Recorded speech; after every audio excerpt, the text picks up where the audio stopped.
एक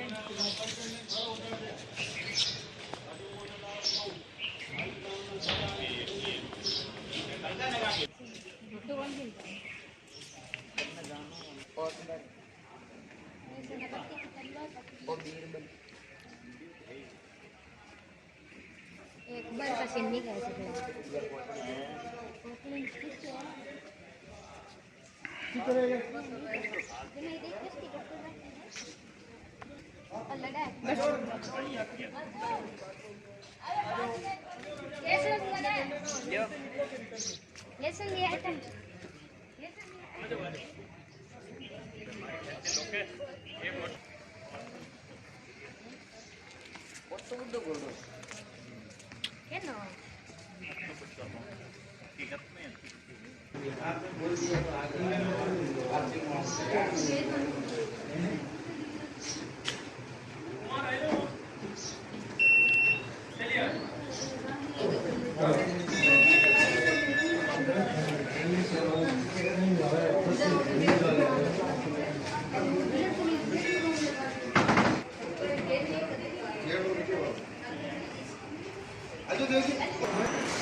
एवं मुगल अकबर की स्वयं नहीं आए थे।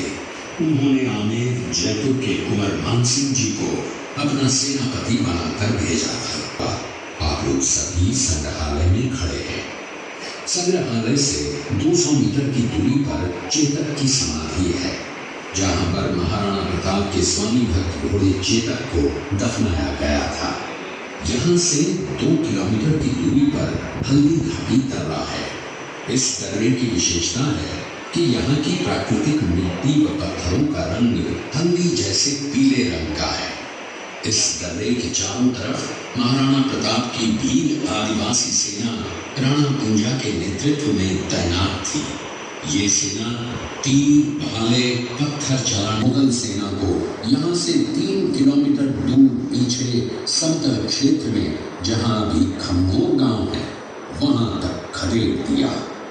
इसी खम्मोर गांव के पास बनास नदी के पास समतल मैदान में 7 घंटे का भयानक युद्ध हुआ।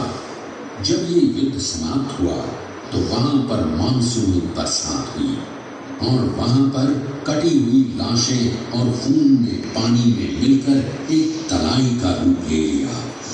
इतिहासकारों ने इस तलाई को रक्त तलाई का नाम दिया। यहीं पर एक बगीचा बनाया हुआ है और जो इस युद्ध में शहीद हुए थे उनके स्मारक इसी बाग में बने हुए हैं। इस लड़ाई की विस्तृत जानकारी आपको एक फिल्म के द्वारा दी जाएगी। आप जिनका बाकी रह गया है वो यहाँ पर देखने के बाद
अखेराज सोमदरा की पुत्री एवं महाराणा उदय सिंह की महारानी जयवंत कमर की कोख से विक्रम संवत 1597 में अर्थात 9 मई 1540 को चित्तौड़गढ़ हुआ। बाल्यकाल चित्तौड़गढ़ में गुजरा।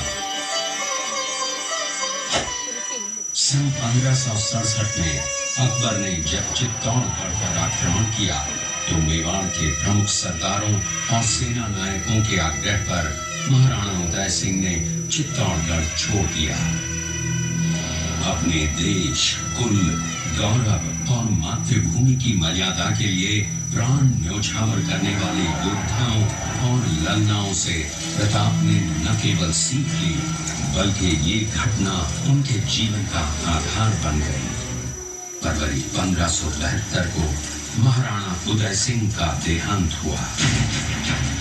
प्रताप की ज्येष्ठता और योग्यता को ध्यान में रखते हुए सरदारों ने उनको राजगद्दी पर आसीन किया। होली के दिन उनका गोगुंदा में राज तिलक हुआ। उस समय तक लगभग सभी राजाओं ने अकबर की अधीन का स्वीकार कर ली थी।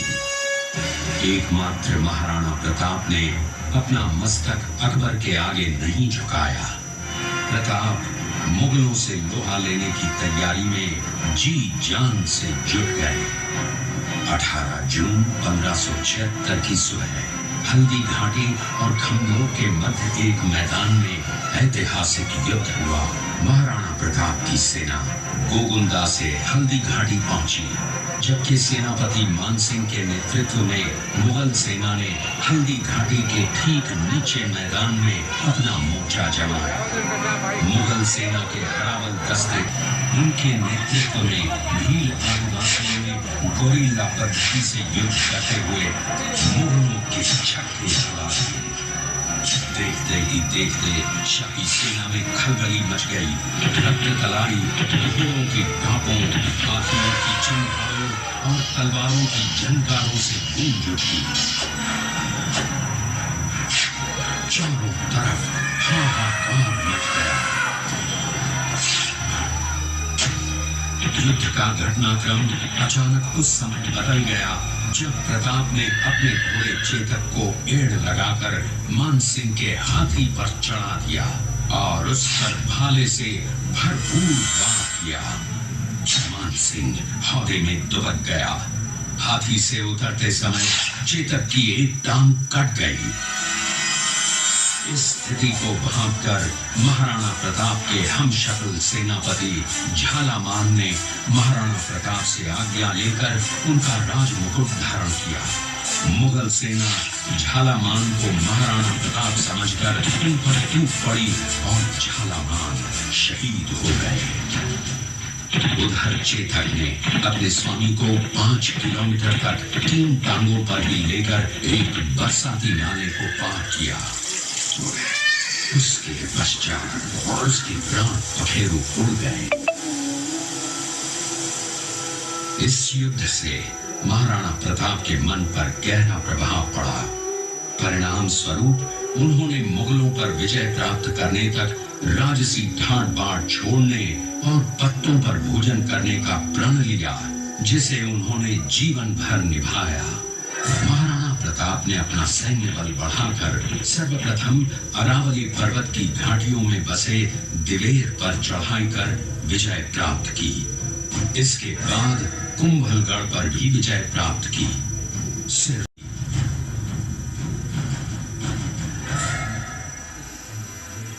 19 जनवरी 1597 को राणा प्रताप ने मात्र 57 वर्ष की आयु में इस संसार से प्रयाण किया।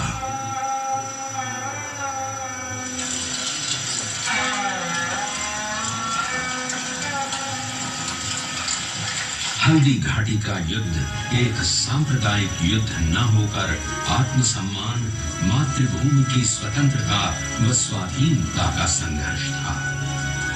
इसका प्रमाण ये है कि जहां पर अकबर की सेना के सेनापति जयपुर के राजा मानसिंह थे, वहीं पर महाराणा प्रताप की सेना के सेनापति काबुल के हाकिम खासूर थे। महाराणा प्रताप स्वतंत्रता की वेदी पर एक ऐसा अंगारा था जो आत्मसम्मान व देश गौरव के लिए दिन रात जलता रहा, धधकता रहा और अंत में बुझकर भी उसने देश में ऐसा लौह भर दिया जिसकी प्रखर किरणों ने भारत माता को गुलामी की जंजीरों से मुक्त कराने के लिए सदा प्रेरित किया। चुंडिया गांव का है। हल्दी घाटी युद्ध के बाद महाराणा प्रताप अपनी प्रतिज्ञा का पालन करने के लिए वनवासी जीवन व्यतीत करने लगे। उनके पास पर्याप्त संपत्ति नहीं थी, तो उनके वित्त मंत्री भामाशाह ने अपनी सारी सुख सुविधा को छोड़कर अपने राजा को स्वयं का धन 25 लाख रुपए व राजकोष में 30,000 अशर्फियां देश के लिए अर्पित की, जिससे महाराणा प्रताप ने 12 वर्षों तक अपनी सेना को संगठित किया, सैन्य शक्ति को बढ़ाया और मेवाड़ मातृभूमि को आजाद करवाया। कृपया कुंभलगढ़ किला है। इस किले का प्राचीन नाम मच्छिंद्रगढ़ है। इस किले का निर्माण महाराणा कुंभा ने करवाया था।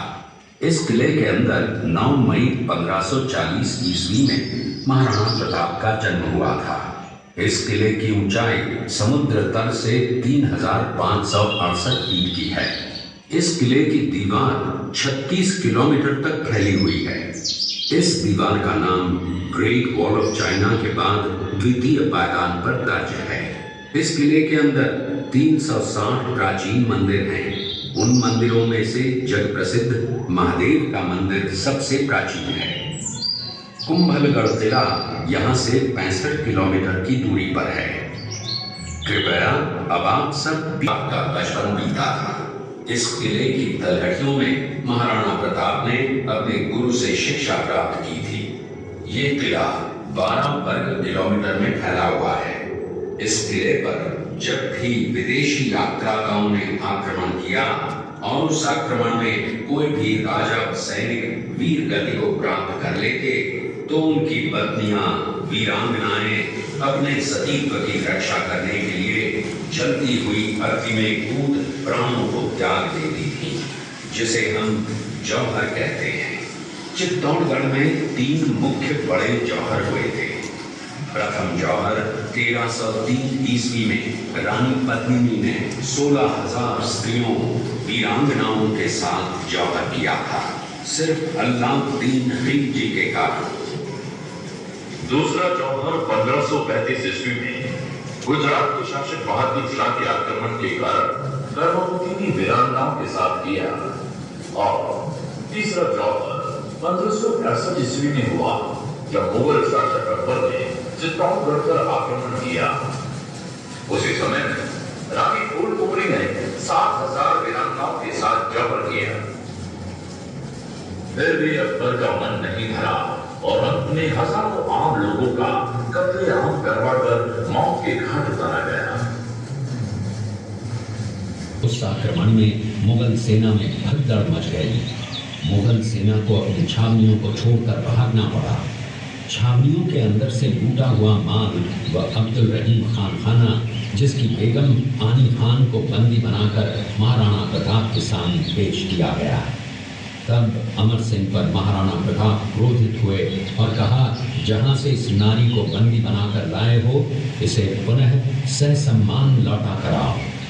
महाराणा प्रताप ने कहा, हमें नारी से कोई दुश्मनी नहीं है, हमें तो देश विद्रोहियों से दुश्मनी है, जिन्होंने चारों तरफ आतंक फैलाया है। महाराणा प्रताप के आदेश का पालन करते हुए कुंवर अमर सिंह ने उस मुगल नारी को ससम्मान छावनी तक पहुंचाया। इस प्रकार महाराणा प्रताप ने अपने क्षत्रिय राजपूत धर्म का पालन किया और पराई स्त्रियों को मां, बेटी और बहन का दर्जा दिया। ये है महाराणा प्रताप का चरित्र और नैतिक उदारता का परिचय। ये देखते हुए सभी अतिथि आगे की तरफ चित्तौड़गढ़ का दृश्य देखा। उसी किले के अंदर की ये घटना है। मेवाड़ की एक ऐसी मां थी जिसने अपने पुत्र का बलिदान देकर राजवंश की रक्षा की थी। उस मां का नाम पन्नाधाय था। पन्नाधाय जाति से गुर्जर थी। वो एक राजकुमार की धाई मां थी। दूसरी तरफ हाथ में तलवार लिए खड़ा ये बनवीर सिंह एक दासी पुत्र है।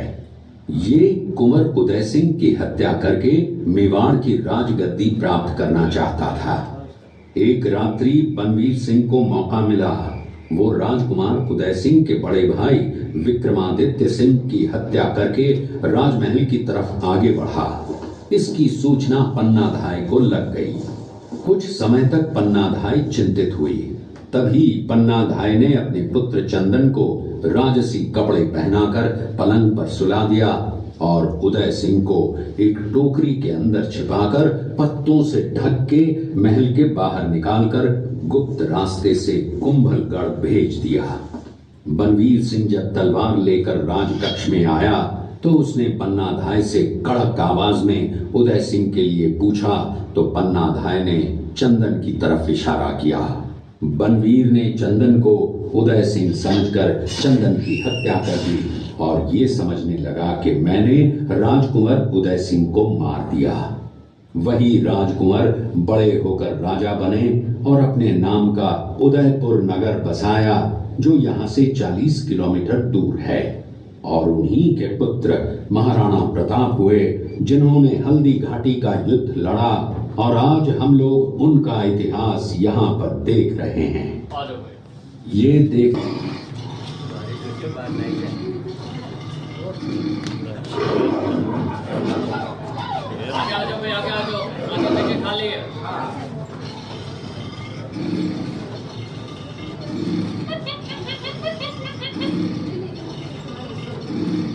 ये घटना महाराणा प्रताप की वीरता को दर्शाती है। एक समय नरभक्षी बाघ का आतंक छाया हुआ था। महाराणा प्रताप ने उस बाघ का शिकार कर उस बाघ को मार डाला। ये घटना महाराणा प्रताप की वीरता की प्रतीक है। कृपया अब आप सब करते हुए महाराणा प्रताप ने प्रतिज्ञा की थी कि जब तक अपनी मातृभूमि को शत्रुओं से मुक्त नहीं करा लेता तब तक न तो मैं महलों में रहूंगा, न किसी धातु के पात्र में भोजन करूंगा, न किसी गद्दी के बिछौने पर सोऊंगा। पत्ते ही भोजन के पात्र होंगे, जमीन ही बिछौना होगा। इस प्रतिज्ञा का पालन उन्होंने 21 वर्षों तक जंगलों में रहकर किया। इस दृश्य में देखिए महाराणा प्रताप वृक्ष के नीचे बैठकर पत्तों पर खाना खाते हुए। इसी कारण हम आज भी महाराणा प्रताप को श्रद्धा व सम्मान से याद करते हुए देशभक्ति की प्रेरणा प्राप्त करते हैं।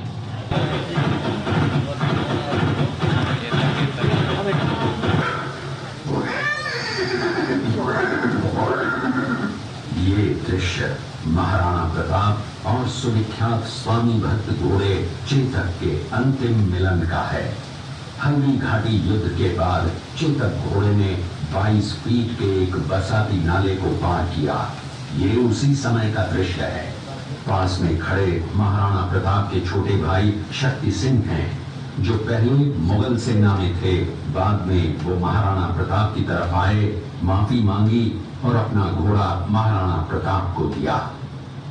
ये देखते हुए सभी अतिथि आगे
देवरा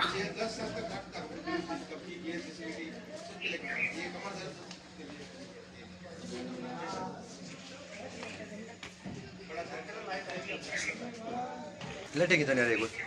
Lawan, pun perlu dia je.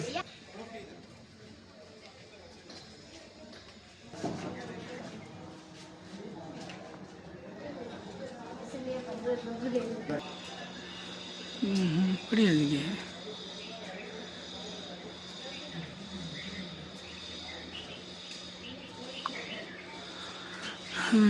Haldi Ghati museum.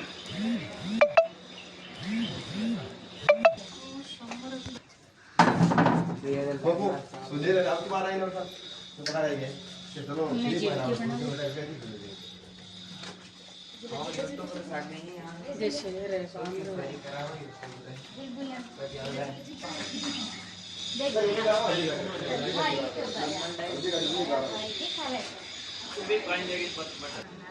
Haldi Ghati dry है।